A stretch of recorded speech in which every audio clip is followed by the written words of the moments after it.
Hey everyone, in this chapter we're gonna be discussing about one of the most common endgames rising from the London system. Well, we could also think about it as a queenless middle game as we're as early as move 12 in the game, but I find these positions really common for the London system. And if you're curious how we get into this, you was starting from the Slav defense, so basically opening up the game with d4, d5, get our pieces out, play c4, target the b7 pawn immediately, and after queen b6, c5 is gonna force black to take on b3, and therefore we enter this common structure. So after knight e7, knight c3, a6, b4, white has a tactical threat of pushing b5 in this position, and for this reason black needs to sidestep with rook to c8. Now we make a luft, creating a square for the bishop, super important. And after bishop to e7, here it's where really the important part begins. Because we're gonna be playing knight e2, and with that being said, we're gonna be preparing this knight journey that you see highlighted by the arrows, preparing to play knight b3, followed by knight a5, and then the b7 pawn will be really hard for black to protect. So this knight e2 plan, I would say, is one of white's main ideas. So typically black would try to basically, whenever we get our knight to like b3, say they play short castle, knight b3, they want to be ready to go bishop to d8, so that against knight a5, they could play the move bishop takes on a5. And now, at least the b7 pawn won't be dropped immediately. And this is, let's say, potentially the last important move that we're going to be discussing in this chapter. And it's about how do you want to recapture on a5? Because I've asked many strong players about this position, and even grandmasters have got this one wrong. And I would say mainly because this is more of like an independent line, such a like super specific example where the natural move would be to, let's say, capture with a rook, but in fact it's just much better to take in with a pawn. And the reason so it's that now we can go for the rook lift, and black will have a really hard time protecting the b7 pawn. Another plan that black would go for would be, after we play the move knight e2, they rush with the bishop trade. And this is known to just be a mistake after we trade. And now we can highlight the fact that the king is still in the center, and we can play the move b5. And after c captures, we can take either with the knight or with the bishop. Both are fine. The main point is that black is unable to recapture the piece because of this motif. And after the king moves up, can collect the free rook, and white is just winning material. And in these kind of positions, we're typically just all about going knight b3, bishop d8, could also throw in bishop d6 in many occasions, so that the e5 break won't be that annoying, because usually in these positions, black would also just try out something like bishop takes, pawn takes, and then they will try to organize the e5 break. That is actually sort of their main active plan. And that's why in a lot of positions, it's just a little bit better to throw in this bishop d6 first and then do the knight a5 thing, so that e5 will no longer come with a tempo, hitting the f4 bishop.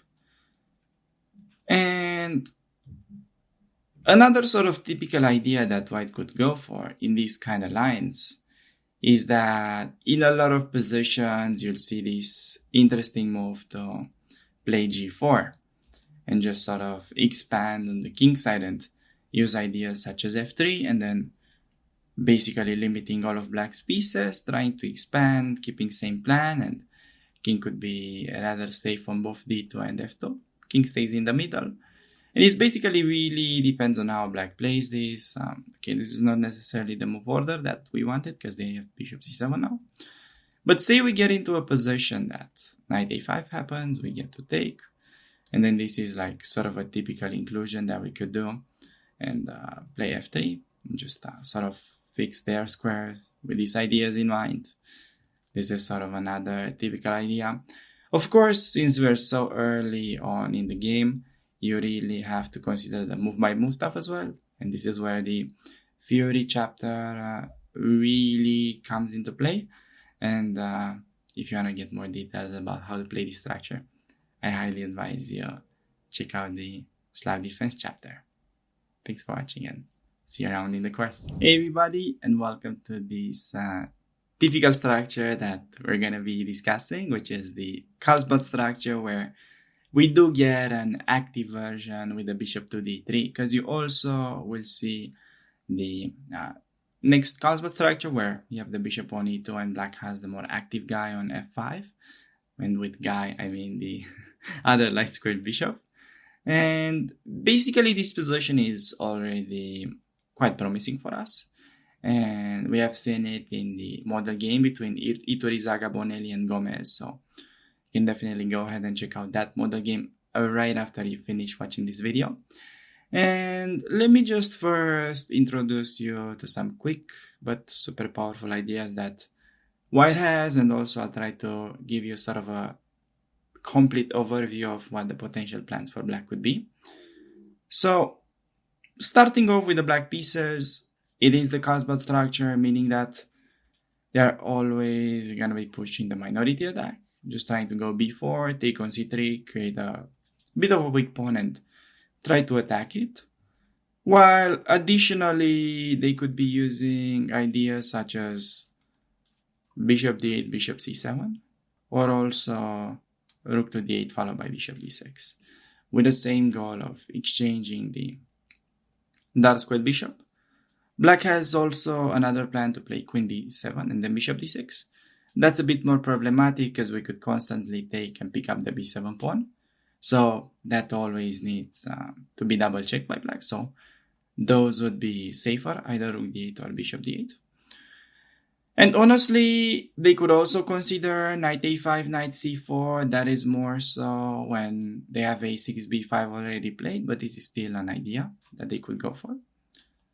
And in the meantime, while they're mainly focusing primarily on the queen side, we're going to be looking forward to attack them on the king side. So first of all, the queen has been pretty useful on b3 because we created this super annoying threat early on attacking the b7 pawn.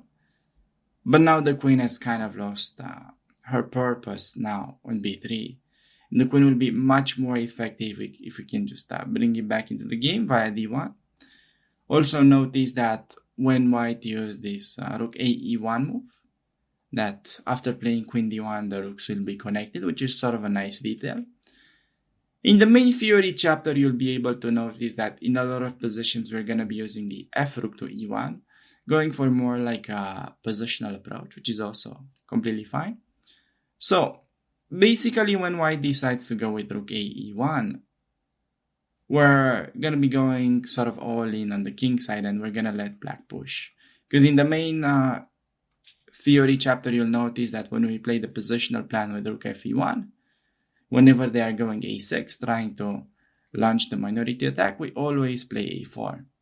Here, it's not really going to be the case, as you'll see in the game between Iturrizaga and Gomez in the model games chapter. But this is sort of a nice little idea to keep in mind. Rook e1, all out on the king side. Rook fe1, positional, trying to squeeze black on both sides of the board. So after we play rook e1, we bring the queen back to d1. Knight will usually maneuver via f3 and to e5. And we could both use these kind of ideas to rook lift to h3, or to do something like just g3, h4, king g2, make room for the rook, and then slowly but surely deliver the h5 break. You could also play g4 before and go h5. And after that, the goal is to open up the h-file and just attack black on the king side. Because when they have this pawn structure here, the whole file has been wildly opened, and we could potentially take advantage of it in the near future. So, with that being said, I think we have covered all of like the main plans. Just a nice sort of quick introduction to this Carlsbad structure with the bishop on d3. And again, for more details, don't forget to check out the game between Iturrizaga and Gomez from the Modern Games section, because I've covered all of these plans in much greater depth. And with that being said, I'll see you in the next video. Hey everybody, this is gonna be a quick guide breaking down the H-hook structure, which is mainly gonna arise when Black plays the Queen's Indian defense. And what I basically want you to understand is the fact that you have, let's say, two main options. So one of them is to play like the classical line, which is the main recommendation in my course, the move c3, while you can also go for the more aggressive path by using Gyata Kamsky's pet line, which is a much more aggressive approach, just going a4 right away, which is a common move still, but after a6, the uncommon part is that he goes a5.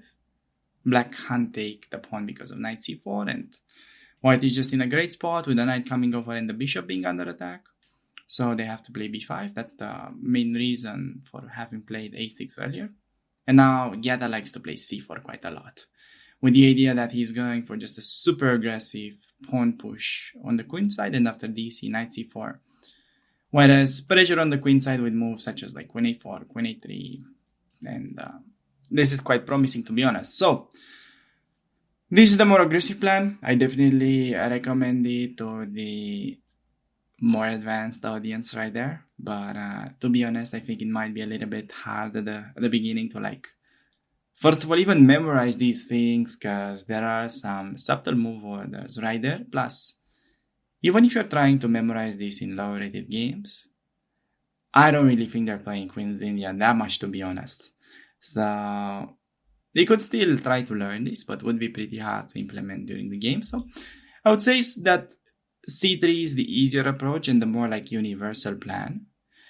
And I will just do a quick intro on what Black's main ideas will be, how White is maneuvering around, and what the potential plans could be. So after c3, Black has a choice between either bishop f8, and then just staying flexible. We typically play a4, they go a6, and then Black just has a choice between going g6, trying to play bishop g7 when this guy is protected, or they can either organize the e5 break in some positions. Plus, one of the most annoying plans, honestly, would be bishop c6 and b5. That is, I think, one of Black's best plans. But they could also do something like knight f8, and then just try to go for more like a wild knight journey via g6. And against this one specifically, when they do this, I just much rather go on to the queen side with a4, a5, and then like knight c4, coming over to like b6, as you see in the main Fury chapter. And I think bishop f8 is more common. And to be honest, just to give you an idea of how White will maneuver around this. So basically we start with this guy. So after c3, bishop f8, knight c4. Well, throwing a4, this is always nice, and then we play knight c4. Attacking the d6 pawn, they play queen c7, now the knight goes to e3. So d2 knight goes via c4 to e3, remember this. The f3 knight goes to d2. Bishop steps back to f1. Remember, bishop is always on h2, not on f4. On h2 is just much safer. And then we could potentially just start out our queenside play with rook c1, preparing c3 pawn, advance. And depending whether the queen is pinned or not, you may want to consider whether you push c5 or you push b5. So basically, I would say that would be the ideal scenario for White. Just getting in these maneuvers, placing the rook to c1, starting to expand on the queen side, and in the meantime, Black will probably have to strike in the center, otherwise there's not much active play for them at all. So I hope this makes you more comfortable going into this hedgehog structure. Hope it sort of opened up your eyes about like white's options, whether you want to play the classical C3 approach or whether you want to do the Kamsky plan. So with that being said, make sure to study the theory chapter for more details, and I'll see you in the next video. Take care. Hey everybody, and welcome to this structure where we're gonna be breaking down the modern version of the Berkish pawn structure. So, classical version, you know it already, is where white would be going for, let's say, the more traditional approach of playing bishop d3, going for slow play, short castle, and just have super solid position. But recently, thanks to this discovery that has been made with the help of Lila, mainly, white came up with the modern approach of the Berkish structure, which is way more aggressive. It's waiting for black to basically play bishop a6 so we can take that in one go. So first of all, like, one of the drawbacks of bishop d3 is that the main rule in the Carlsbad structure is that if black is able to get bishops off the board, and they will after bishop a6, the position is balanced. And if white is able to keep the bishops on the board, let's say black goes bishop b7, white is already straight up better in case of something like this, because bishop is much more active, this guy is restricted. So it's that simple. One common sense rule, and can already get to understand whether you have a better position or not. So why is this h4 idea great? It's because, well, first of all, it's kind of countering black's plan when they're going bishop a6, because we can just trade there in one go and then go h5, and we already get a bit of pressure on the king side. It's basically sort of the most useful move in the position. That's why h4 is great. So after h4, main move for black, c5, we go h5. And now I would say that they mainly have a choice between either allowing us to get the pawn to h6 or they're stopping it. So, case of h6, that's always creating a hook. We can play knight e5 and just go g4, g5, rook g1, attack black on the king side. That is pretty easy. If they're allowing us to throw in h6, we're gonna do that, and can always easily protect that f4 pawn by going g3. And again, black has two main plans, I would say, either a5 or cd4. In case they go for like the more aggressive approach, gonna be taking with a knight. And after e5, this has been a recent game that went pawn takes bishop e2, and black was able to force an endgame after bishop takes, queen takes. Now we get a queen trade, and white was slightly better and ended up winning in the game between Nehal Sarin, one of the best London system players, and Grandmaster Batiashvili Nino, very strong Georgian player. White was able to win this structure against the isolated pawn, and that game is covered in great depth in the typical endgames chapter. And with that being said, the more common idea, I would say, is to just play a5 for black in this position, preparing to play bishop a6 and trade off the bad bishop. a3 was played in another Nihal game, and after knight c6, bishop d3. You see that the way black played, it's all about making white commit first. Play bishop d3, waste the tempo, and then go bishop a6. That's fine, even though they end up sort of tricking us with this little tempo thingy. It's not really that important here.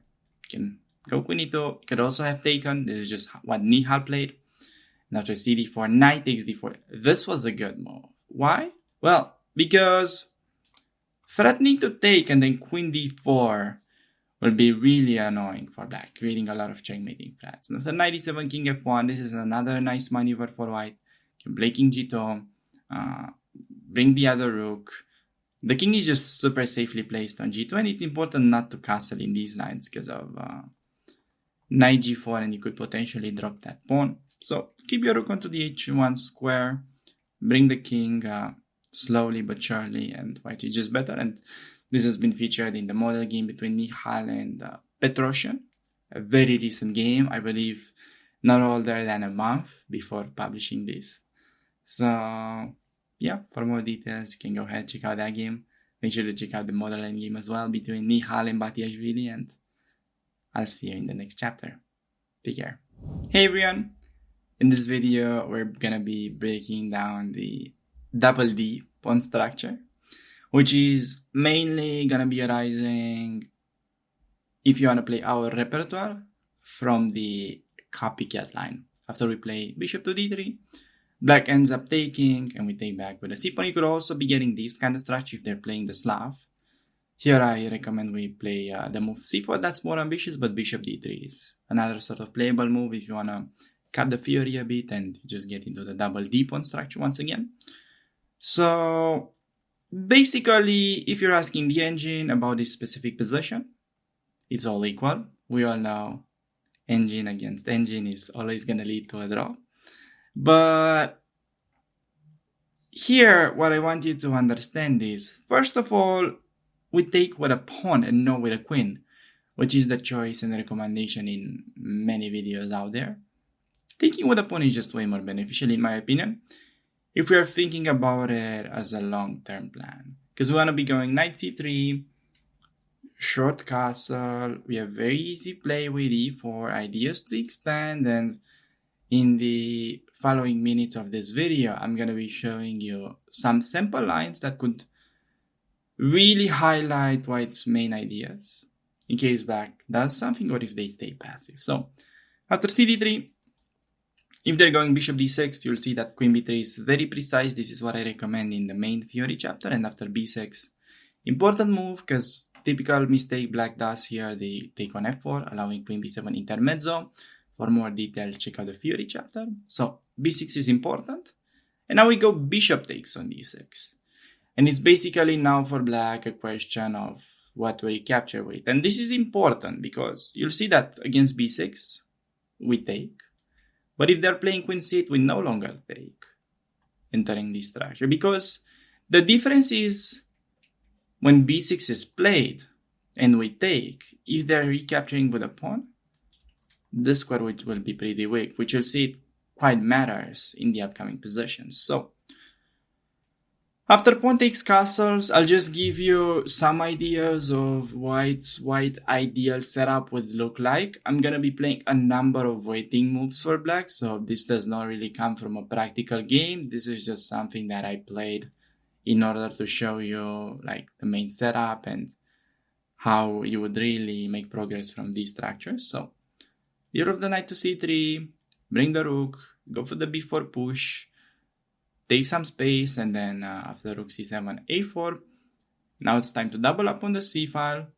Both sides do that. Now we see the waiting moves that I was mentioning, and we have this powerful knight regroupment. Because these squares are weak, we need a knight on b4. That is pretty obvious. So play knight a2, after knight g6, knight b4.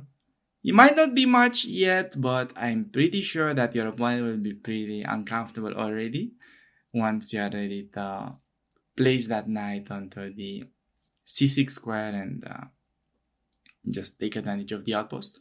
Knight a6 is also pretty annoying, and what is clear is that while the position is still symmetrical, white is definitely the one pushing, and we just have a risk-free initiative in the end. Like one pretty funny example would be how to lose this as black.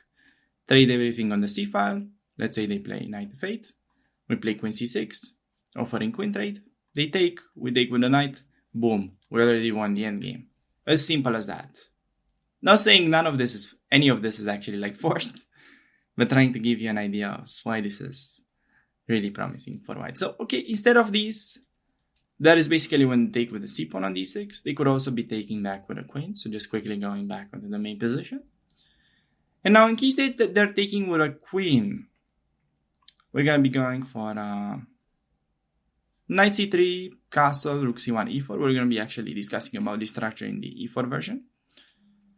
I mean in the bishop e7 version followed by e4. So if they're going bishop e7 now, just play knight c3, castles, we activate the rook.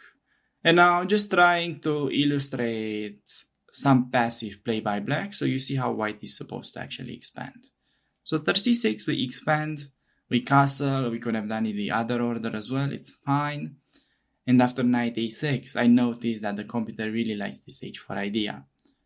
And not gonna lie, it looks pretty odd at first, having castled and then going h4.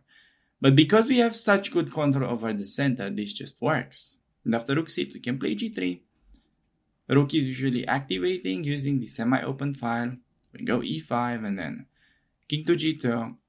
Slowly, white is expanding on the king side. And now it's basically a choice for black whether they allow h6 or not. If they don't allow it, yes, by playing h6, that is going to give us a huge target after queen e2. Just go g4, g5. Going to be using the h6 pawn as a hook. And white just has good attack on the king side. If they're ignoring us, then a nice maneuver that you want to be familiar with. First of all, queen e2, stopping any bishop g5 kind of stuff. And after knight c7, we want to be going bishop g5 ourselves. And then, well, basically what I'm trying to say, this is a super powerful maneuver that we want. But in order to take advantage of the dark squares, we need to get rid of this bishop first. And that's why we play queen e2. Really important move.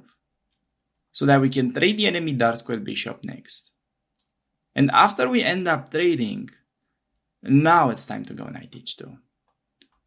Get that pony all the way to g4, throw it into f6, and it's going to be really annoying for your opponent. So that is basically how you make progress in this structure when they allow h6. And yeah, I hope this gives you a bit of a better idea of how your ideal play would look like. There's one last plan that we could cover. If they're going for the early c5 push, where typically if they do that, queen b3 works quite well. And as explained in the Fiori chapter, queen b6 is like the only good move for black. And I believe that this endgame is just slightly better for us after bishop takes, because the knight was potentially pretty annoying coming into our camp. So getting rid of it here is just fine. And knight c3. King will stay in the middle. We bring the other rook to c1. Knight activates via b5. And I think white has a bit more like pleasant endgame, even though the position is still very solid. So with that being said, I hope you kind of clarified a bit on these ideas on how to make progress from these super common positions arising from the copycat. After black takes, we take back with a pawn, try to expand, and white just has a bit of a push here thanks to the more space in the center. So that being said, I'd like to thank you for watching, and I'll see you in the next video. Hey everyone, and welcome to this video where we're gonna be breaking down the Berki structure, but the classical approach this time. So one of the most common ways to get into the Berki structure from our repertoire is after the following moves. Develop a knight, bishop goes out, and black plays the early e6 connected with quick bishop to d6.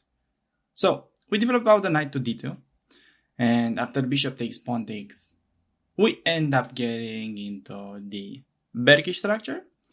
And we're going to be discussing about the positions arising after, let's say, b6. And we play the move bishop to d3.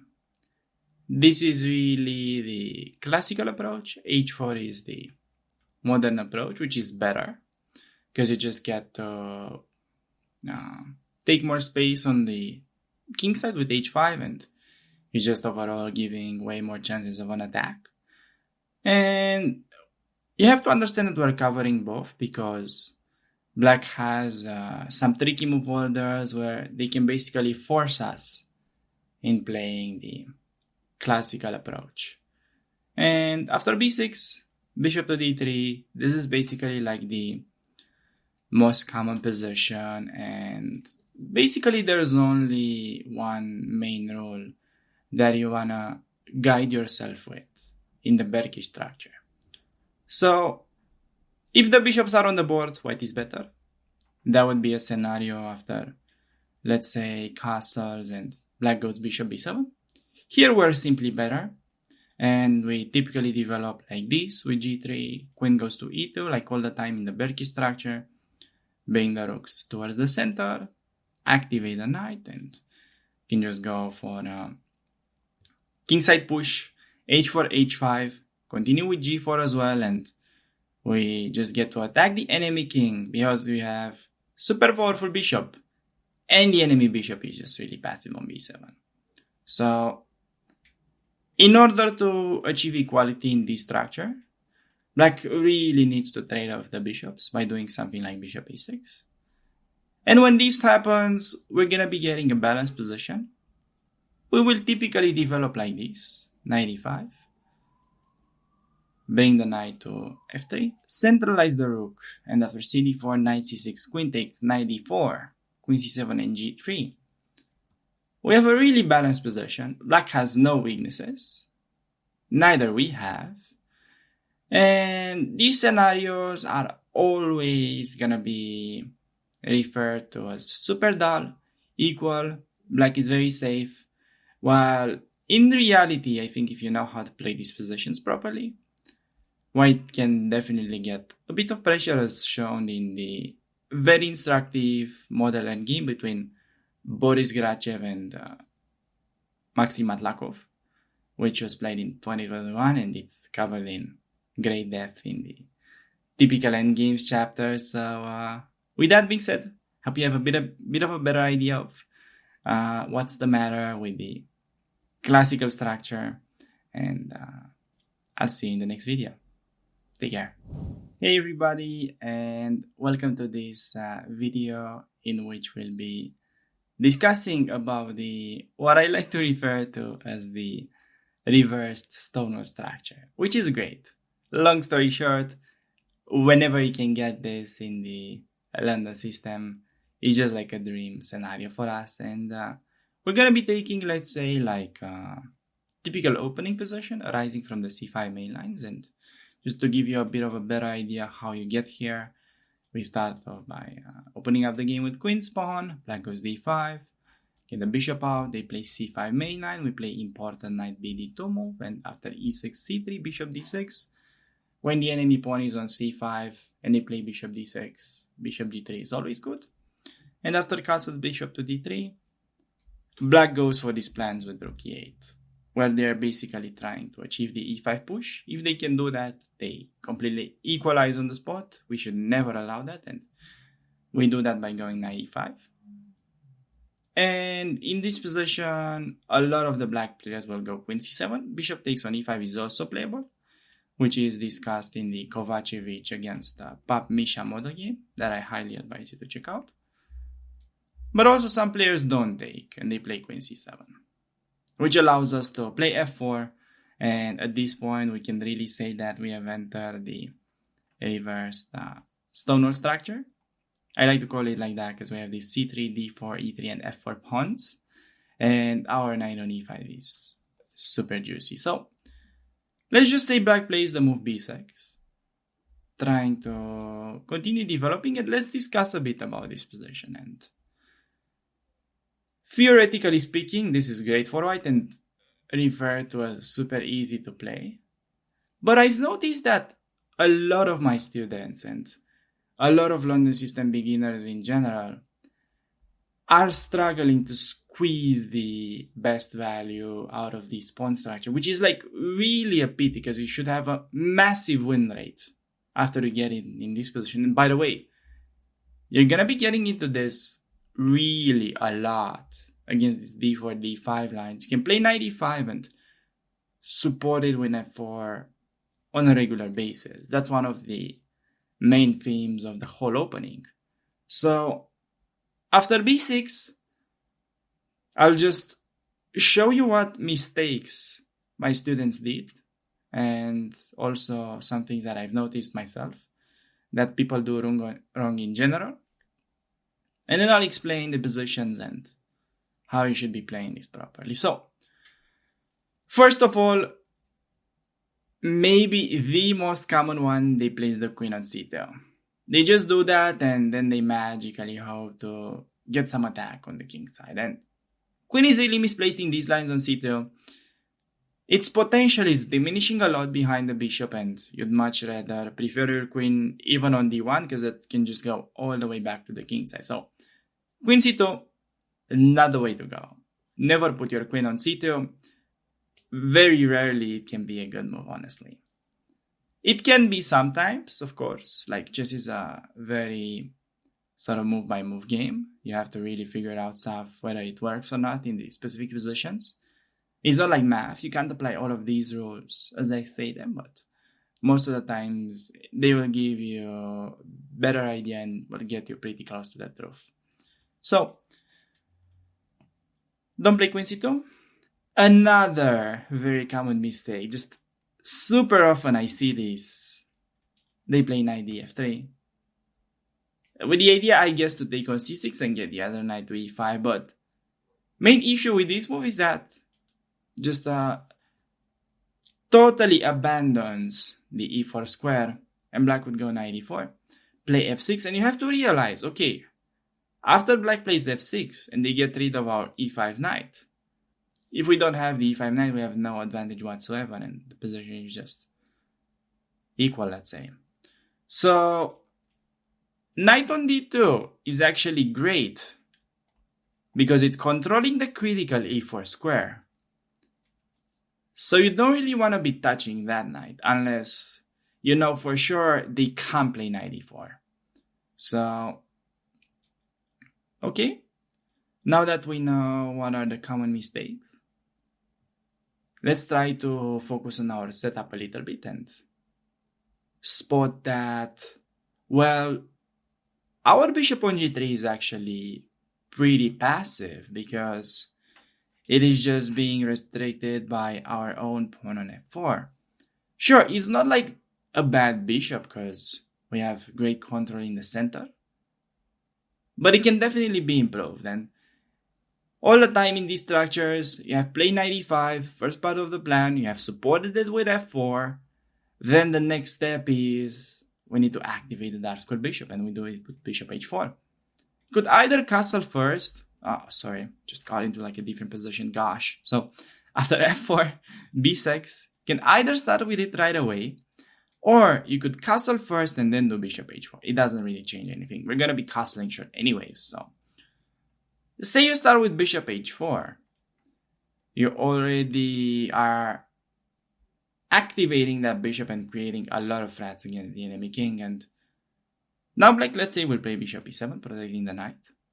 And now we castle, and after bishop to b7, now we have a bunch of ideas. So, first of all, best move according to the engine and the main recommendation in the course is to take on f6. This is a bit more of like a subtle idea with a plan to go knight f3 now, and there's no longer knight e4 because that's why we have traded. And we can go h4, knight g5, and white just has amazing play on the king side. This is more like situational, I would say.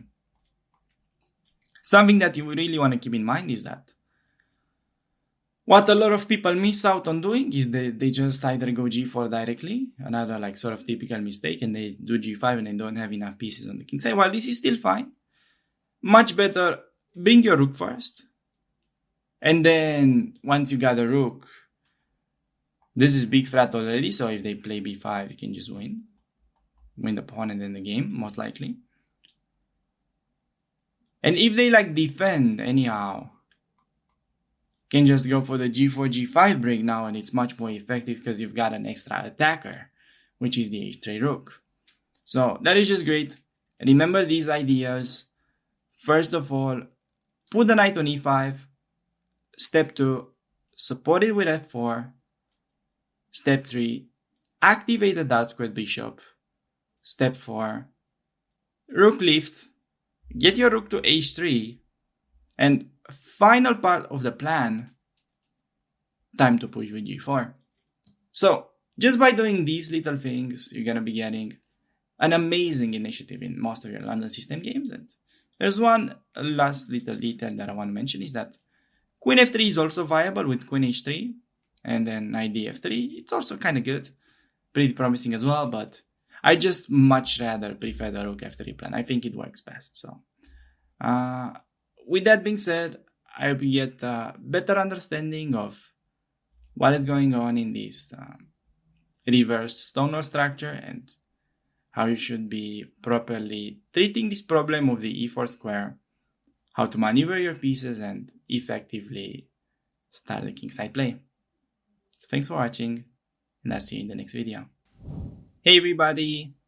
This is gonna be a quick guide about the Carlsbad structure when this time, instead of having the super active bishop on d3, we are having the bishop on e2 and the enemy bishop is more active on this b1 h7 diagonal. So this is like a very common scenario from the positions where black is playing the lines with bishop f5. So let's say open up the game with d4, we get the c5 main line and black plays it properly with cd and bishop f5.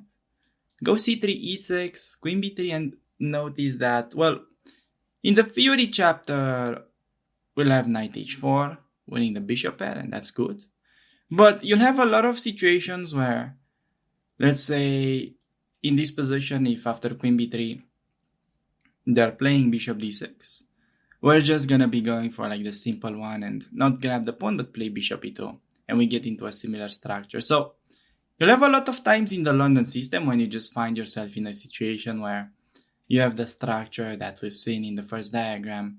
So basically, this is really common. When you have the bishop on e2, they have the active bishop kind of, and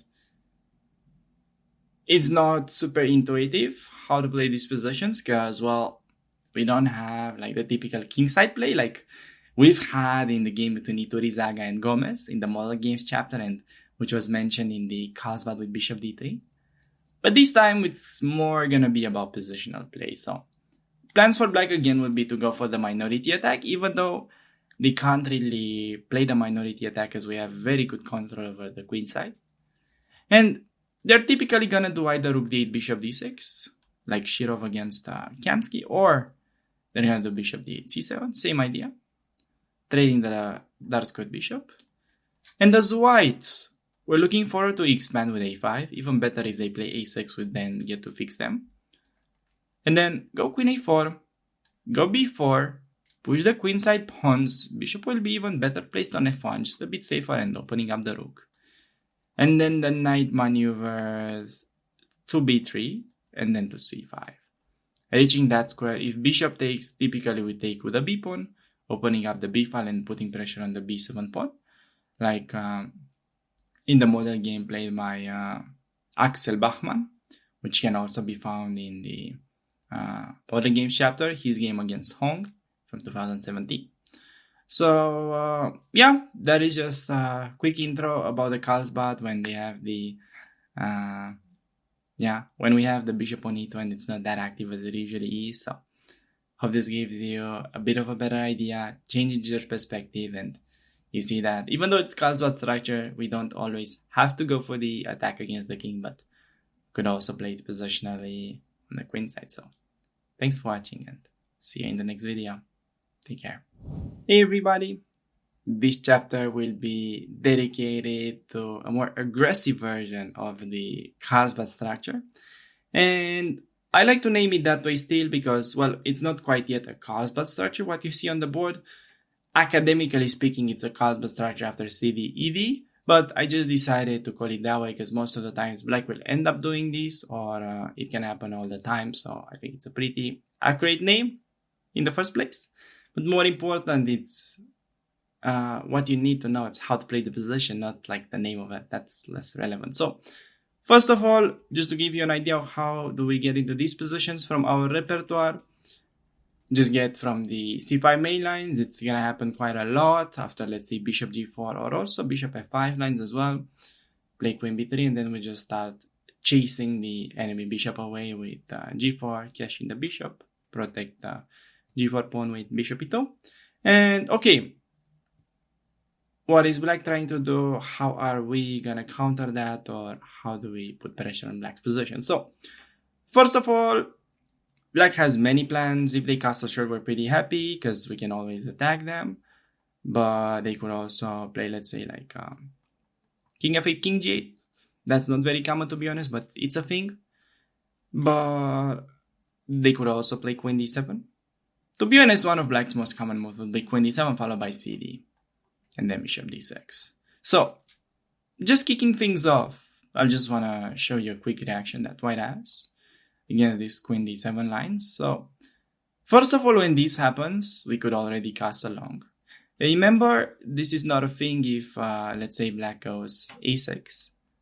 Now, castling would be a pretty big mistake. So, as a rule of thumb, if we can castle long, we can go for that. But here, problem is that they can exploit this pin with a queen. And that's why whenever the queen is sitting on c8, we much rather prefer king f1, getting our king to g2, and then just go for like a typical kingside play. Just going h4 and h5, like in the gameplay between Kraftiv and Mukhedishvili. That's a really nice model game, analyzing great depth, explaining all the possible plans for both sides, what to do when black castles long, when they castle short, when they play king f8, king g8. Literally, it's all there. You wanna check out that game in the model games section. So, as I was saying, like one of the main reactions that I really want you to understand is that whenever they do bishop d6, this is really common. We're always gonna be keeping, because trading is just gonna be really weakening the f4 square, and our king is really unsafe now. The position is equal according to the engine, but I already feel like black's much easier to play. So keep the bishops, remember this idea, and then do your own thing here. Just do h4, h5. Nice maneuver that you want to keep in mind is, just to give you an example, could be after rook e1. Say black plays king f8, we bring our queen back. Let's say they keep waiting.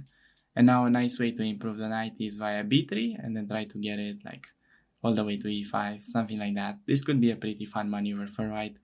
So, if you go back a bit, just to sum things up, here, black is gonna do this queen d7, bishop d6 thing constantly, while we're mainly just getting our king there, and we want to be pushing the pawn.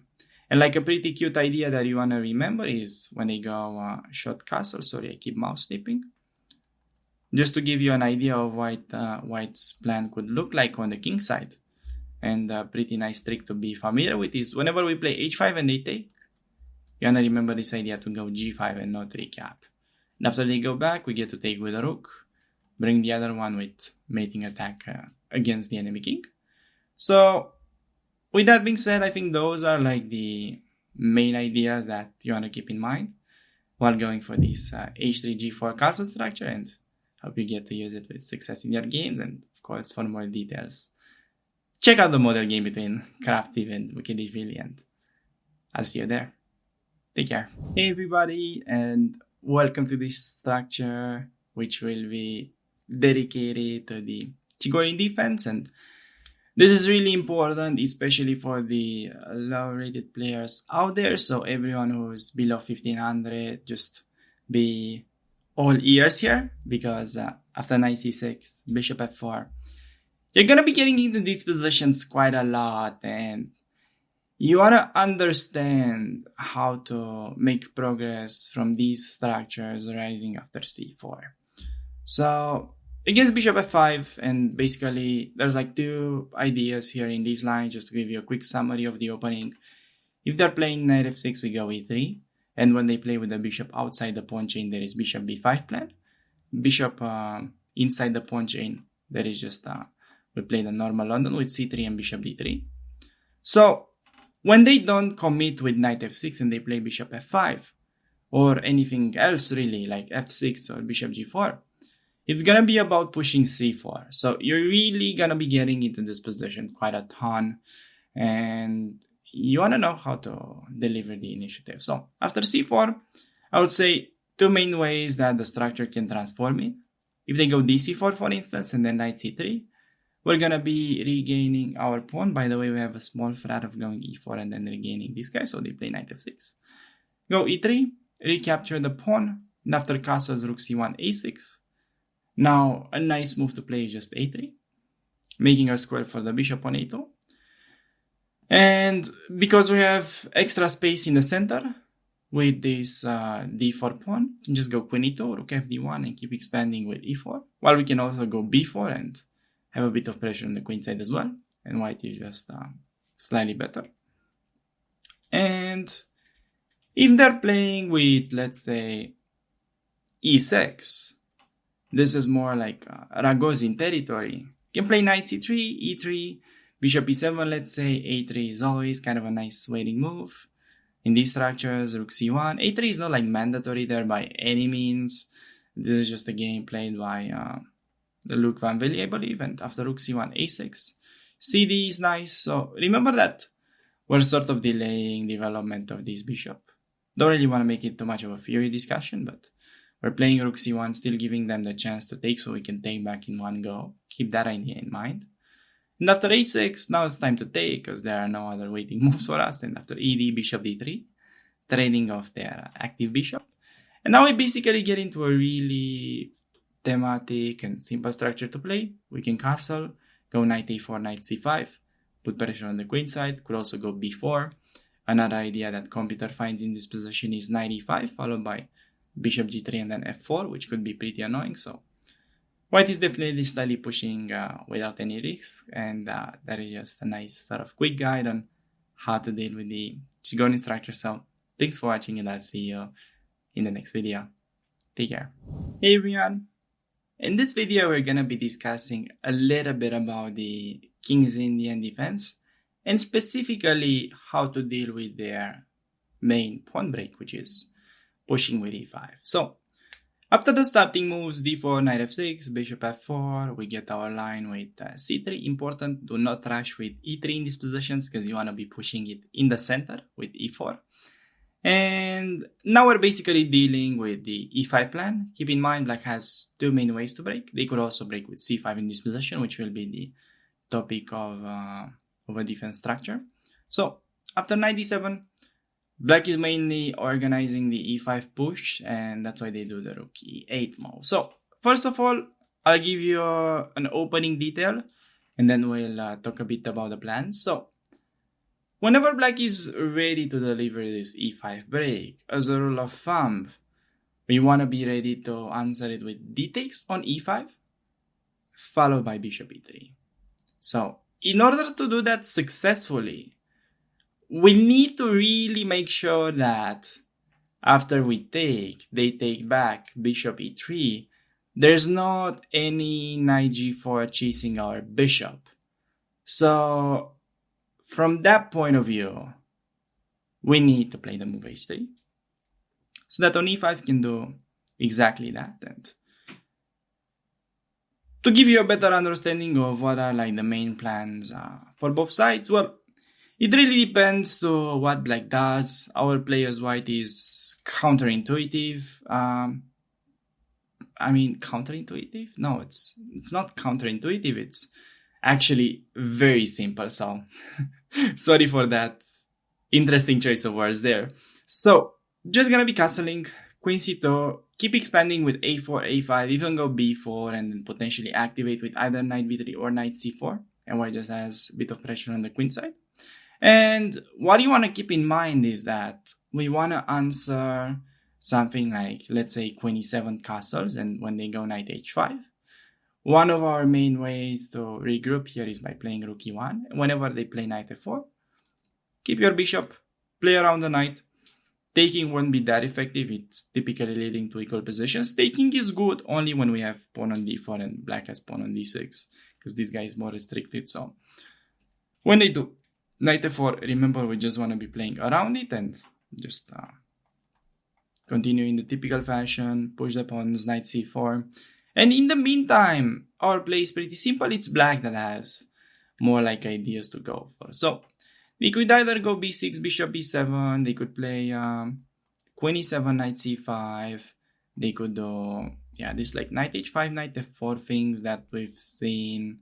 And also in a game played between Demchenko and Murzin, I think black tried bishop f8, bishop c5, exchanging the bad bishop. And while all of these are interesting lines, I think that white keeps tiny bit of an advantage against everything. And for more details, I highly advise you check out the main theory chapter, and I'll see you there.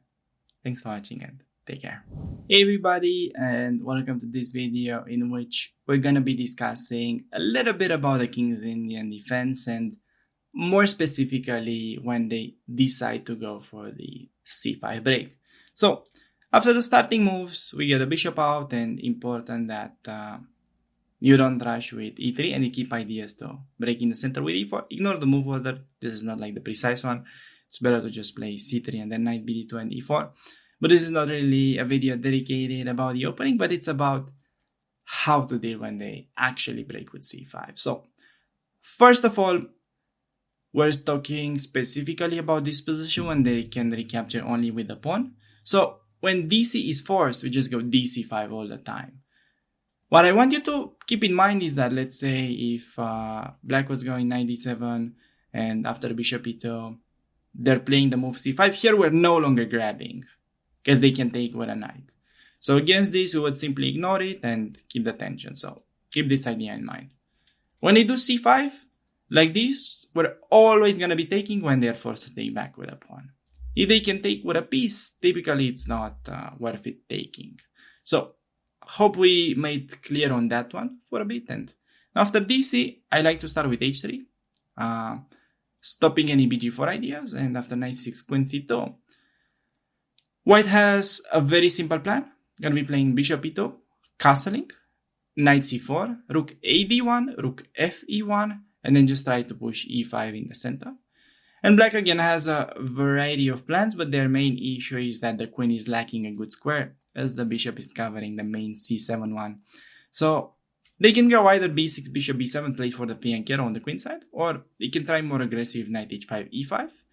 But just a typical idea that I wanted to show you is that, okay, let's just say they play rook e8, we go bishop e2, they play e5, step back with a bishop, and now say they're fianchettoing, go rook d1, play queen c7, and now we play rook f1.